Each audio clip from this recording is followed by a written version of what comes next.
Hello everyone, welcome to Extra Marks. Today we are going to discuss an amazing topic from our subject light, that is atmospheric refraction. So till now we have learnt about a lot of phenomena, okay, and two major phenomena from them were reflection and refraction.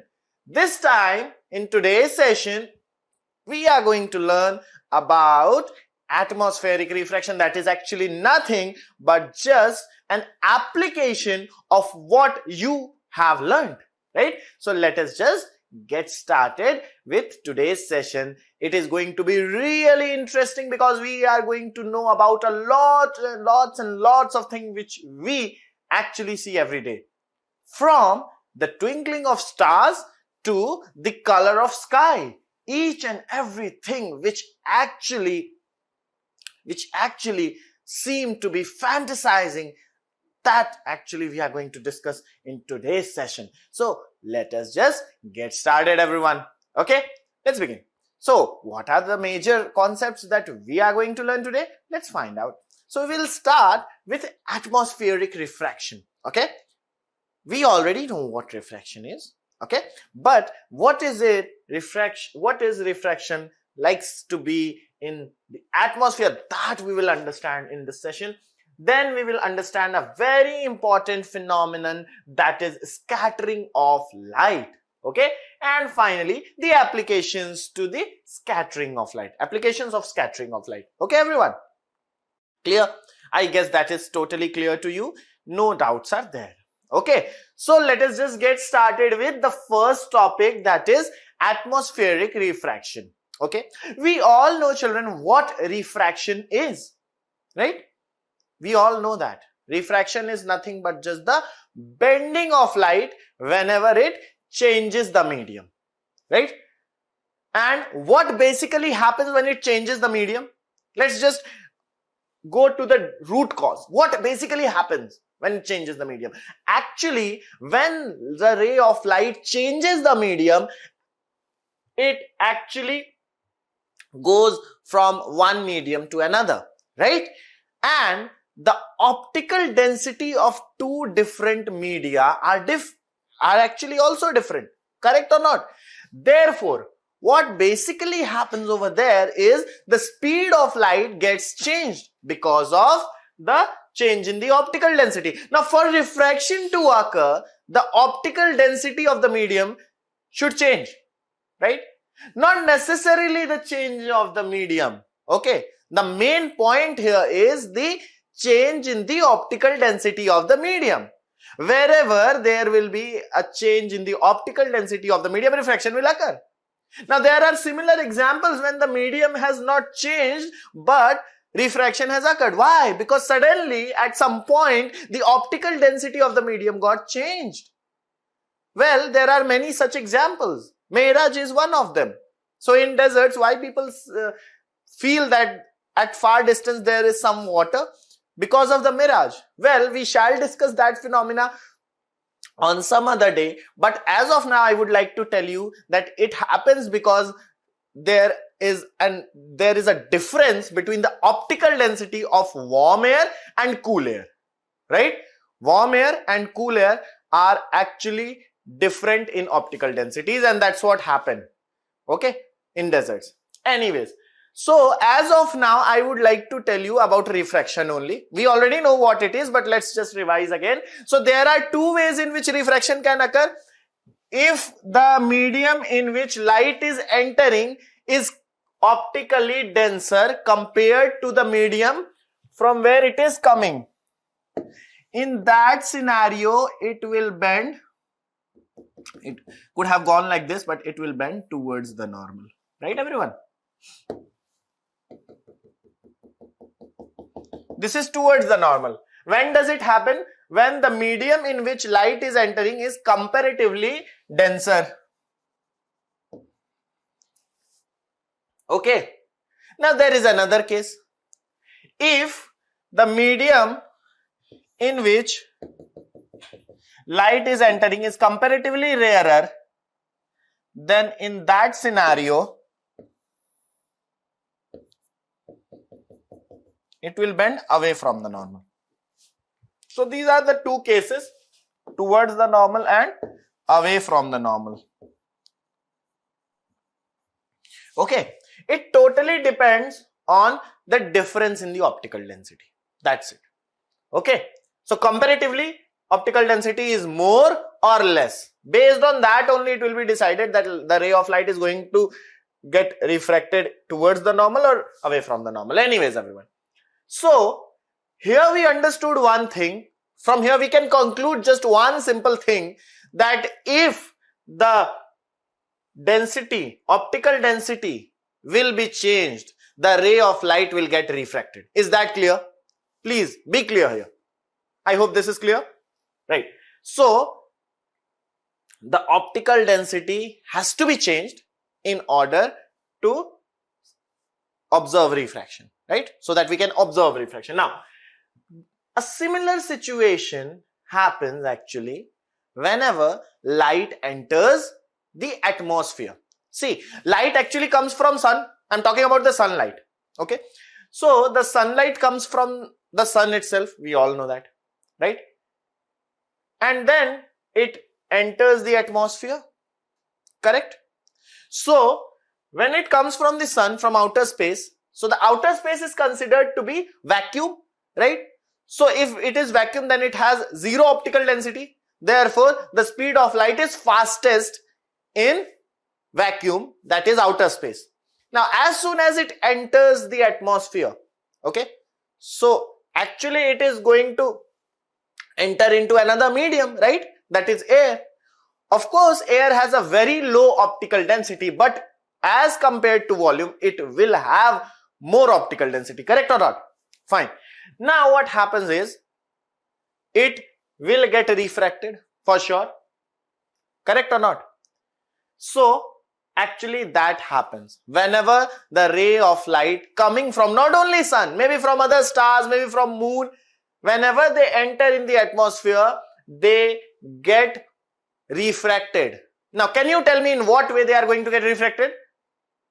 Yes, they are going to get refracted towards the normal. Why towards the normal? Because they enter in air from vacuum. So air is comparatively denser than vacuum. That means the medium in which light is entering is comparatively denser than the medium from where it is coming. Clear? Okay. Now, this we understood. Now let's understand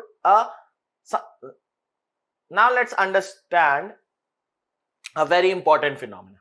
Okay. So this is basically the atmospheric refraction. Okay. The refraction of light within the layers of atmosphere. Okay. We all know that different layers of atmosphere have different optical densities because of different concentration of gases, right, in different layers. So that's why the ray of light gets refracted while passing through all those different layers. Okay. One such example we see because of that is twinkling of stars. Okay, everyone. Now we all know air is something which is not at its place, which is not at rest, I would like to say, because air is a mixture of gases and they continuously move, right? So the air in the atmosphere continuously move. Correct? Okay, it may happen that at a point some dense air is there, optically dense air is there, and then after some time at the same point some air is there which is not that comparatively, okay, which is not that optically denser. Now, that is one thing. Okay. Second thing is, all the layers will have different optical densities. That is also true. Correct? Okay. So, let's suppose that if a ray of light coming from a star, different star, okay, is entering into the atmosphere, passing through all these layers. Alright? Now we all know clearly that stars actually do not twinkle, right? We actually see them twinkling, but actually they do not twinkle. No star gives twinkling light. Almost none of them. Almost. Okay. Now, if a ray of light is entering in the atmosphere, well, it has to bend towards the normal, right? Correct or not?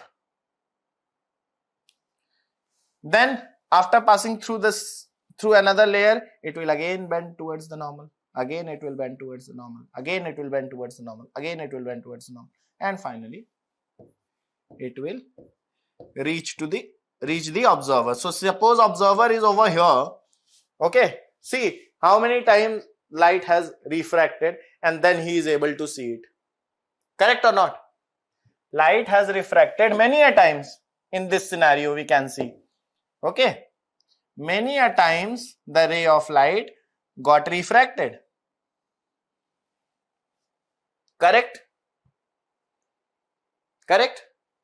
And therefore, the observer sees nothing but a twinkling light. So that's why stars appear to twinkle. Okay? But actually they do not. Right? They give a constant light. They emit a constant light. But that light appears to be dazzling. Okay? It appears that stars are twinkling because of refraction at these many levels. Clear? I hope this is clear. And no doubts are there. Okay? Alright everyone. Now that we are clear with this, let's just discuss more. Okay? This was twinkling of stars. I hope this is clear and no doubts are there. Alright. Now that we are clear with twinkling of stars, let's discuss another phenomenon. Okay. Now, you all would have heard that sometimes the sun rises early, right? And sometimes the sunrise, okay, the sunset gets delayed. Okay. What do basically we mean by sunrise and sunset? That is a question. Okay, that is a point. Well, sun actually remains at its position. Earth rotates and revolves around the sun. Okay. So due to rotation of Earth, we see day and night. Alright. And sunrise means that at the horizon of our eyesight, that's basically the horizon. Okay. Let's say suppose someone is standing over here in the Central Asia. Okay. So the horizon, or if the sun is above the horizon of the eyesight, then you will be able to see the sun. Okay. And if the sun is below the horizon of the eyesight, then you will not be able to see the sun, right? So this is a very simple fact. Clear? So what do we mean by sunrise? When sun goes above the horizon, or let's say Earth rotates in some manner that your horizon goes below the sun, right? What is sunset? When sun goes below the horizon, that is sunset. So this is what actually sunrise and sunset is. Now, let's say someone is standing over here and his eyesight's horizon is this. Okay. Clearly it is visible that, let's say this is the time before sunrise, because it is clearly visible that sun is not above the horizon as of now. Correct or not? So there isn't a sunrise still yet, right? Okay.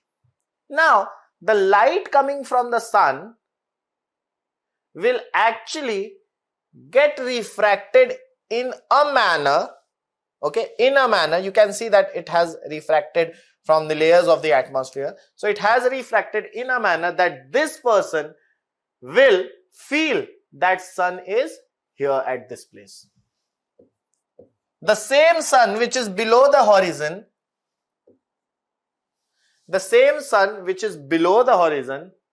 will appear to be above the horizon. Why is that? Why is that? Simply because of atmospheric refraction. Okay.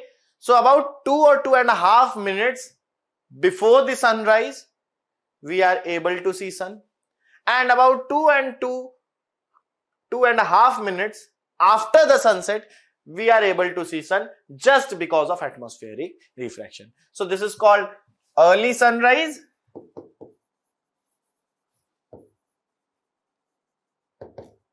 and delayed sunset.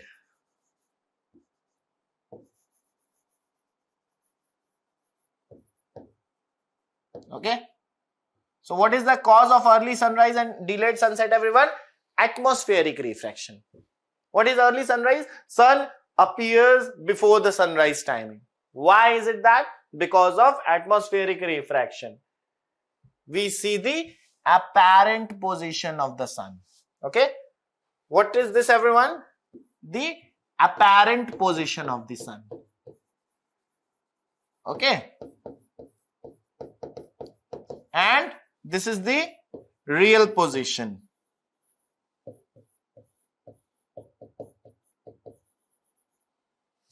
So apparent position and real position of the sun are visible to us. Clear, everyone? I hope this is clear. Right? So this was early sunrise and delayed sunset. And just before this, we saw twinkling of stars. These two phenomena are actually observable, okay, are actually observable because of the atmospheric refraction. I hope atmospheric refraction is clear to all of you. No doubts are there? Alright, that's nice. So, I guess atmospheric refraction is clear to us without any doubts. Alright, now that we are clear with atmospheric refraction, let's just discuss about another very important phenomena, that is nothing but just the scattering of light. So what is basically the scattering of light? Let's just understand. Okay. Do you know this word scatter? Scatter means to distribute, not exactly distributing. Okay. To make it discrete, right? So does it happen with light also? Well, we all know that the sunlight is actually made up of these many colors, these 7 colors, right? You know that? I hope you know already. V stands for violet, I stands for indigo, B stands for blue, G stands for green, O stands for orange, and R stands for red. Okay.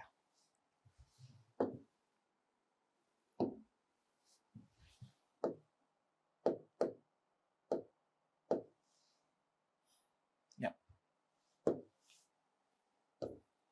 So everyone, we know that they are in this order because of their wavelength and frequency. Correct or not? We already know, because we know that light is nothing but just a wave. So these all are the constituents. Correct? They have different wavelength and different frequencies, and they are in this order only. For example, this order which you are seeing is actually the increasing order of wavelength. This means that violet has smallest wavelength and red has largest wavelength. Okay, and this is the decreasing order of the frequency. That means violet has the largest frequency, okay, and red has the least frequency. Correct? We know that. Okay. Now, so this electromagnetic wave is nothing but just a form of energy that can be absorbed and that can be re-emitted. Okay. So this is what happens when we talk about scattering. Okay. In scattering, this is what actually happens. Alright. Scattering means the light which is coming from one direction is actually redistributed or re-emitted in all the direction. It is basically scattered. Right? How does it happen? Let's just understand. Let's say that there was a particle. Okay. So this was a particle, very small particle, was it? Okay, very small particle it was. So on this particle, a ray of light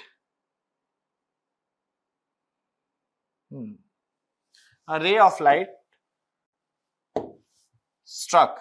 Okay.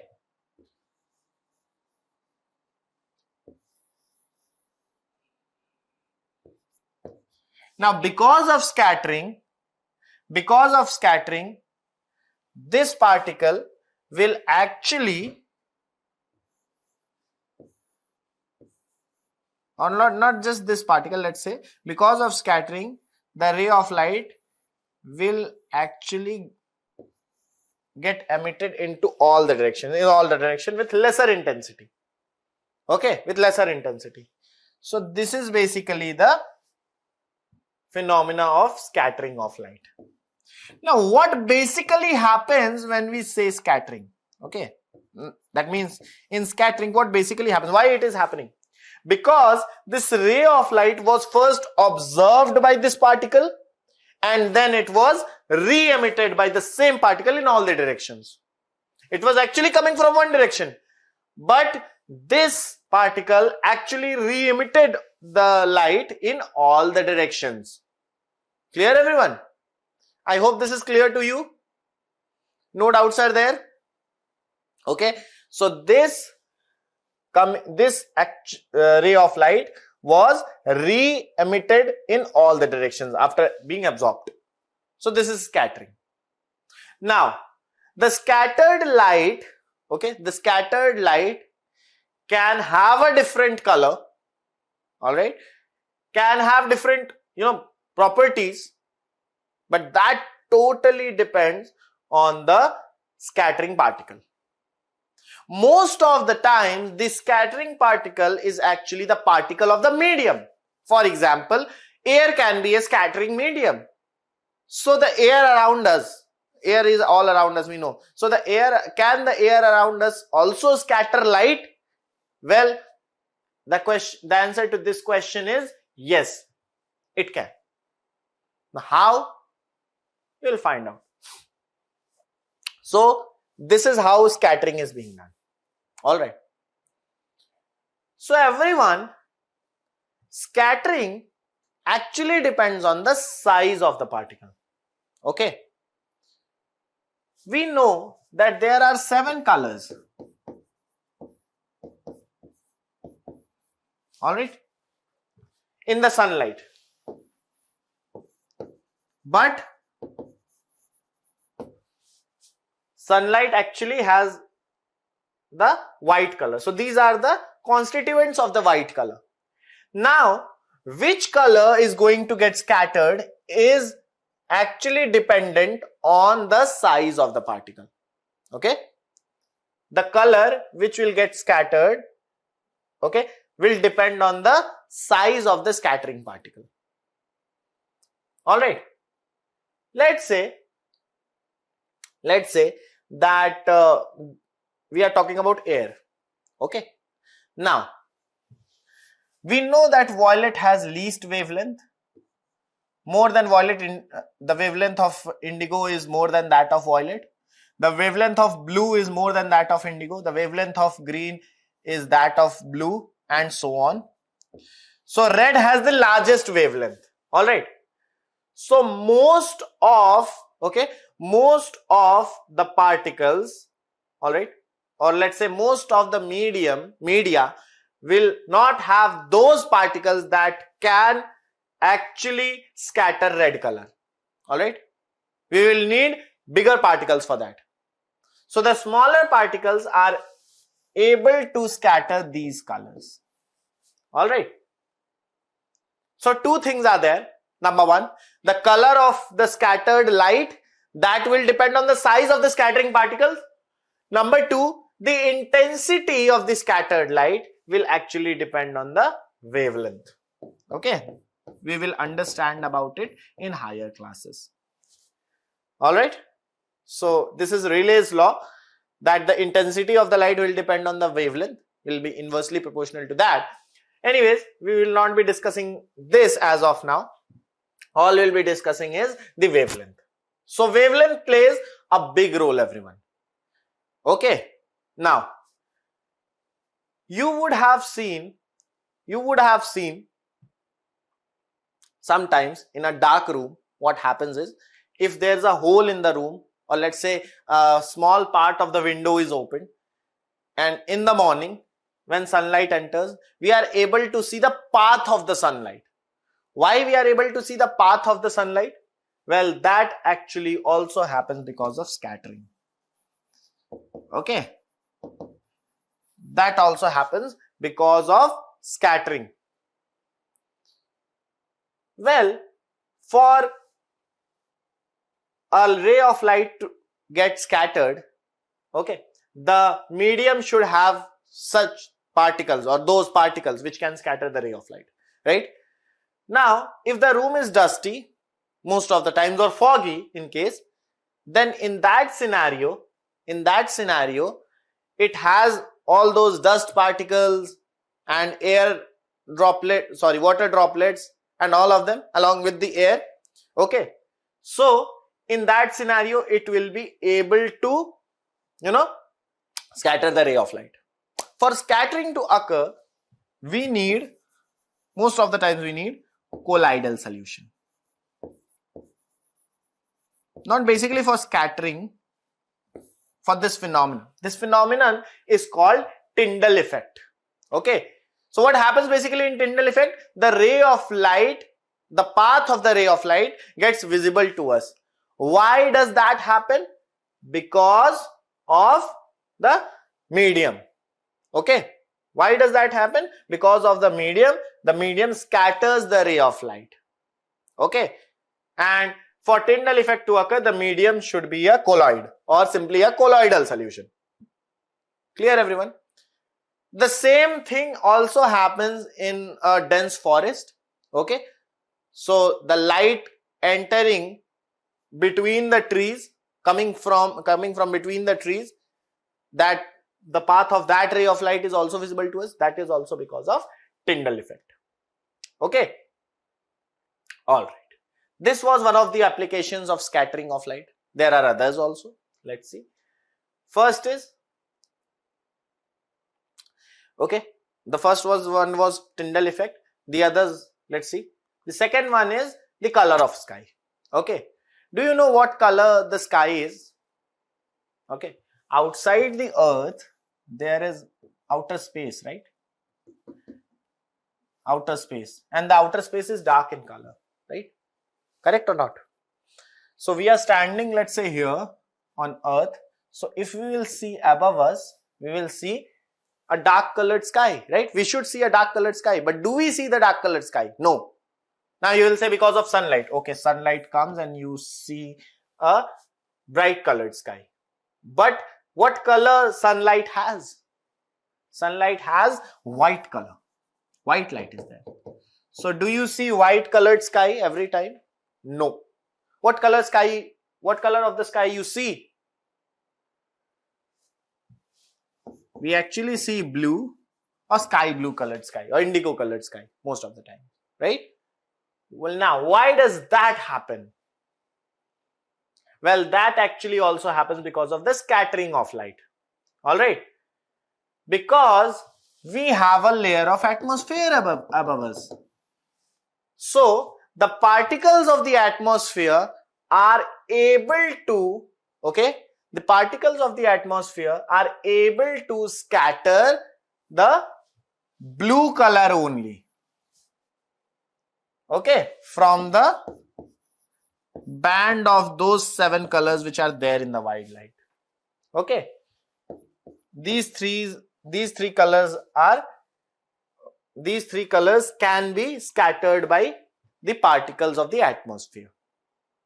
Okay, red color cannot be scattered, orange color cannot be scattered, yellow color cannot be scattered, or green also.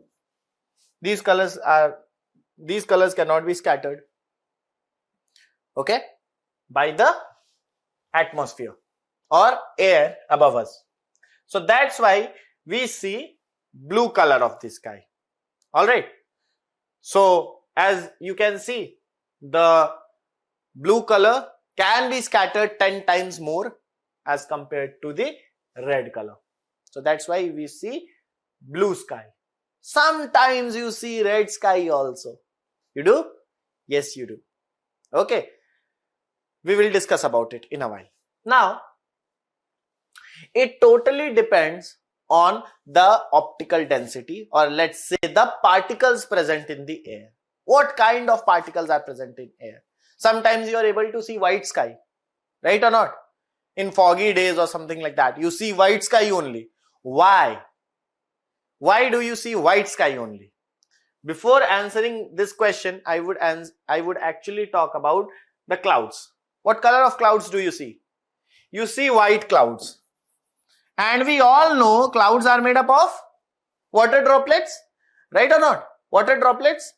So they should be transparent, they should have no color, but we see white color of the clouds. Why? Because clouds scatter the entire light, entire white light. Okay? Clouds have crystal clear water droplets that are able to scatter red color also and all those colors which are there in the white light. So that's why clouds appear white. Now why do you see white sky sometimes? Because sometimes air has those particles of smoke, dust, and all those particles are present in the air, right? Which can scatter the entire white light, right? That's why you see white colored sky sometimes. Clear? Also, sometimes you see the red color of the sun, okay? Or sometimes yellow color of the sun.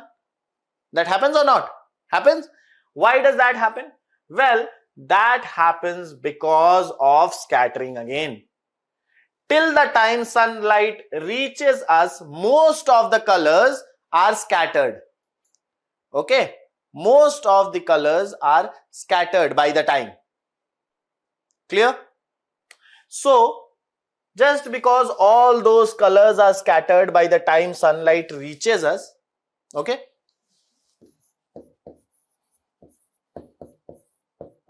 Almost these many colors are scattered.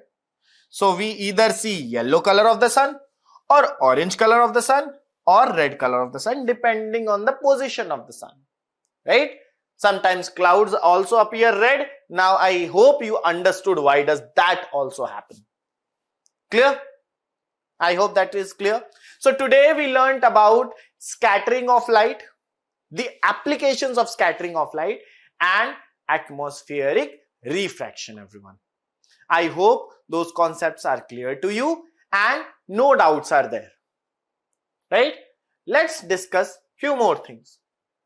Now that we are clear with that, these many concepts, all right, it should be very clear that if we go above the layer of the atmosphere, all right, just like astronauts do, we will only see a black colored sky, right?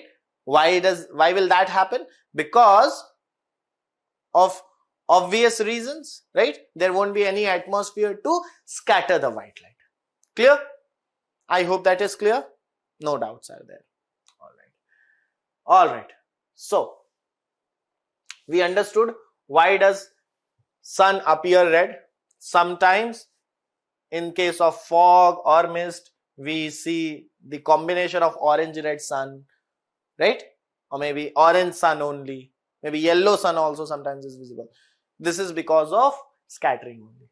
Okay? I hope that is clear to you. All right. Now we have some questions. All right, let's practice some questions also. So this is the first question. The twinkling of stars is due to what? Atmospheric reflection of light. So atmospheric reflection of light, or atmospheric dispersion of light, or atmospheric interference of light, or atmospheric refraction of light. What should be the correct answer? You decide. Give it a shot. What will be the correct answer here? So of course, the correct answer will be atmospheric refraction of light. Right, everyone? Clear?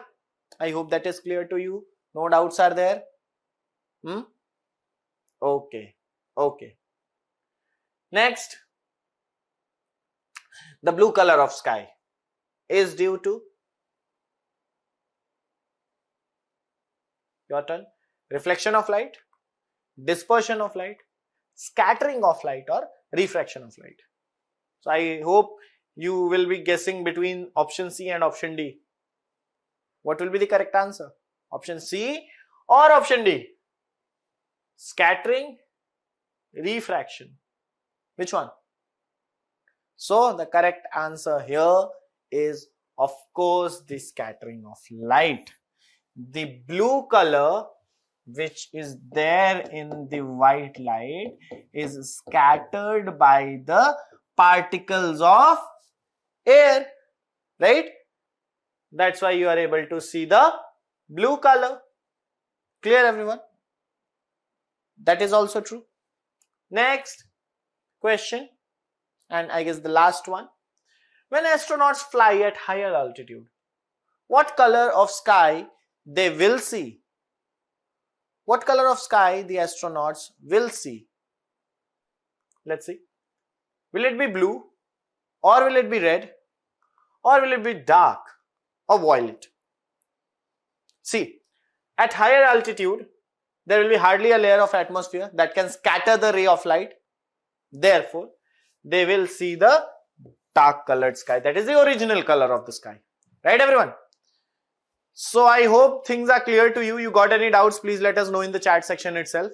Alright. So today we discussed about atmospheric refraction, the applications of atmospheric refraction. Then we discussed scattering and its applications too. So that's all from today. I hope you would have enjoyed. Have a very nice day, everyone. Thank you for joining.